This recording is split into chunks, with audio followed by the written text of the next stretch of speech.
নমস্কার বন্ধুরা, তৃষ্ণা রান্নাঘরে আপনাদের সকলকে স্বাগত জানাই। আমি আজ নিয়ে এসেছি একটা ব্রেকফাস্ট আইটেম। এটা একটা সাউথ ইন্ডিয়ান ডিশ।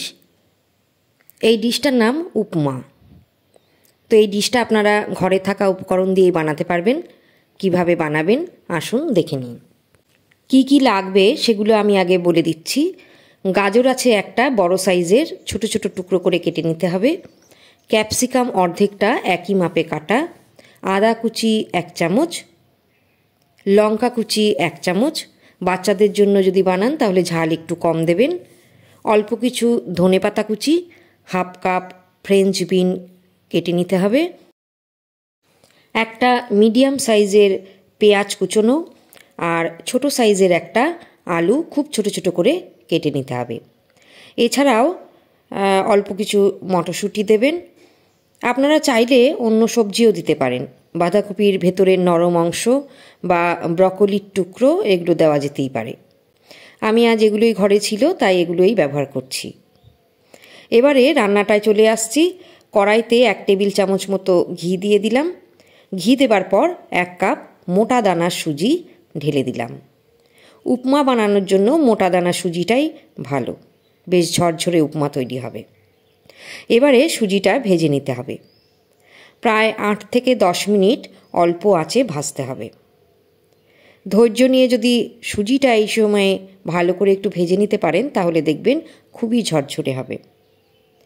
ভাজতে ভাজতে যখন দেখবেন এরকম রঙটা চেঞ্জ হয়ে গেছে আর সুজির একটা সুগন্ধ বেরিয়েছে, তখন জানবেন ভাজা হয়ে গেছে।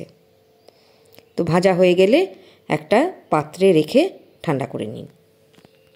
এবারে কড়াইতে 1.5 টেবিল চামচ মতো ঘি দিয়ে দিলাম। ঘিয়ের ওপরে দিচ্ছি 1 চামচ কালো সর্ষে। সর্ষের দানা ফাটতে শুরু করলে দিতে হবে 1 চামচ গোটা কলাই ডাল আর 1 চামচ গোটা ছোলার ডাল। এবার একটু ভেজে নিন, কারণ ডাল যদি কাঁচা থাকে তাহলে খেতে ভালো লাগবে না। এবারে দিচ্ছি 10-12টা কারি পাতা। এই কারি পাতাটা অবশ্যই দেবেন, কারণ কারি পাতা সুগন্ধ এই উপমায় খুবই ভালো লাগে। কারি পাতা যখন একটু ভাজা ভাজা হবে তখন দিতে হবে কুচনো পেঁয়াজ। একবার নেড়ে দিচ্ছি। পেঁয়াজের রঙটা সামান্য চেঞ্জ হলে যে সবজিগুলো শক্ত সেই সবজিগুলো আমি দিয়ে দিচ্ছি, আলু, গাজর, বিনস। এবারে একটু ভেজে নিতে হবে। সবজিগুলো যাতে নরম হয়ে যায় তার জন্য স্বাদ মতো লবণ দিয়ে দিলাম। 5 থেকে 6 মিনিট মিডিয়াম আঁচে ভাজার পর দিয়ে দিলাম আদা কুচি আর দিচ্ছি লঙ্কা কুচি। আরও একবার নেড়ে দিচ্ছি।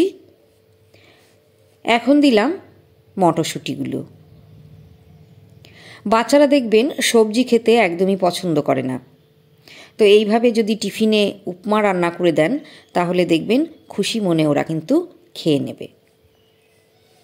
দিয়ে দিলাম ক্যাপসিকামের টুকরো। আবারও ভাজতে হবে। প্রায় আরও 2 মিনিট ভাজার পর যখন সবজিগুলো নরম হয়ে যাবে তখন জল দিয়ে দেব। এই জলটা কিন্তু খুব মাপ মতো দিতে হবে, না হলে উপমা নরম হয়ে যাবে। লেয়ের মতন হয়ে থাকলে খেতে ভালো লাগে না। উপমা বেশ একটু ঝরঝরে হলেই খেতে ভালো লাগে। তো যে কাপ বা বাটির মাপে আপনারা সুজি নেবেন তার ঠিক দ্বিগুণ জল দেবেন। হালকা গরম জল দেবেন। জল দেওয়ার পর একবার নেড়ে দিতে হবে। যখন দেখবেন জলটা ফুটতে শুরু করেছে তখন ভেজে রাখা সুজিটা আস্তে আস্তে ঢেলে দিতে হবে। এবারে অনবরত নাড়তে থাকুন যাতে ডেলা না পাকিয়ে যায়, সেদিকে খেয়াল রাখতে হবে। আঁচ এই সময়ে কমিয়ে দিন। দেখুন কেমন ঝরঝরে হতে শুরু করেছে। এবারে হাফ চামচ কালো গোলমরিচের গুঁড়ো দিয়ে দিলাম। 1 চামচ দিচ্ছি ঘি আর ওপর থেকে ধনেপাতা কুচনো ছড়িয়ে দিলাম। সুজি দেওয়ার পর 2 মিনিটের মধ্যেই দেখবেন সুজি সেদ্ধ হয়ে গেছে আর কেমন ঝরঝরেও হয়েছে। মোটা দানার সুজি, আর যদি সুজিটা অনেকক্ষণ ভেজে নেন তাহলে কিন্তু উপমা তৈরি অনেক সহজ হয়ে যায়। আর এরকম ঝরঝরে উপমা আপনিও দেখবেন তৈরি করতে পারবেন। আর সেই সঙ্গে জলের মাপটাও যেমন বললাম ঠিক রাখবেন, দেখবেন সুন্দর উপমা তৈরি হয়ে গেছে। তো ব্রেকফাস্ট অথবা বাচ্চাদের টিফিনে এই হেলদি খাবারটা দিতেই পারেন।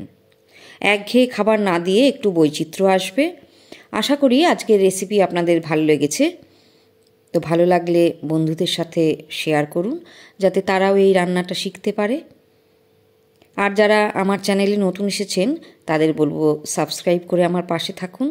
আর যদি ফেসবুক পেজে দেখেন তাহলে চ্যানেলটা ফলো করার অনুরোধ রইল। আবারও দেখা হবে। আজকের মতো এখানেই বিদায় নিচ্ছি।